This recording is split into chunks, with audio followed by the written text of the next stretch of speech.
बिस्मिल्लाहिर्रहमानिर्रहीम। अस्सलाम वालेकुम viewers, welcome to food secrets with Munazza Waqar. आप सभी देखने वाले खुश रहें, आबाद रहें।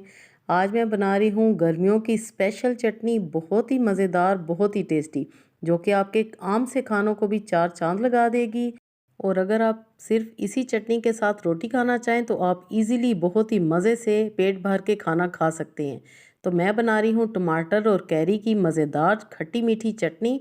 तो यहाँ पर है मेरे पास 6 अदद टमाटर, 3 हरी मिर्चें, थोड़ा सा मुट्ठी भर पुदीने के पत्ते, 3 से 4 अदद हैं जवे लहसुन के और 2 अदद हैं मेरे पास कैरी यानी कि अम्बियाँ कच्चे आम। तो यहाँ पर सबसे पहले हम कैरी को छील लेंगे।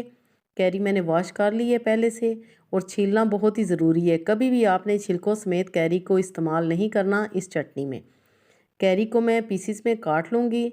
व्यूवर्स, अक्सर ऐसा होता है कि गर्मी के मौसम में कुछ ख़ास खाया पिया नहीं जाता और तबीयत बहुत ही भारी रहती है।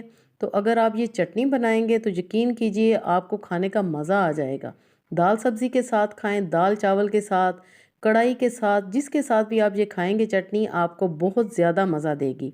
ब्लेंडर जग में हम सारी चीज़ें डाल देंगे, टमाटर, हरी मिर्चें, पुदीना और कैरी। बिना पानी डाले हुए हम इसको अच्छी तरह ग्राइंड कर लेंगे। इसको बनाना भी बहुत ही आसान है। पानी आपने बिल्कुल भी नहीं डालना, टमाटर के जूस में ही ये चटनी ब्लेंड हो जाएगी। और अगर आपने पानी डाल दिया तो आपकी चटनी ख़राब हो जाएगी, बिल्कुल पतली बनेगी।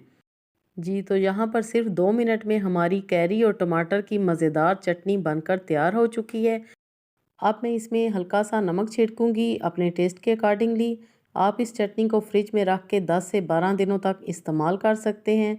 व्यूवर्स, यकीनन आपको ये रेसिपी ज़रूर पसंद आएगी। बहुत ही फ़ायदेमंद और आपके खानों को चार चांद लगाने वाली ये चटनी है। बनाएं और इन्जॉय करें। रेसिपी पसंद आए तो लाइक ज़रूर कर दीजिएगा। चैनल पे जो लोग भी नए हैं तो सब्सक्राइब करना भूलना नहीं।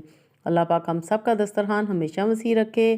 Thanks for watching. Next video तक के लिए अल्लाह हाफिज़।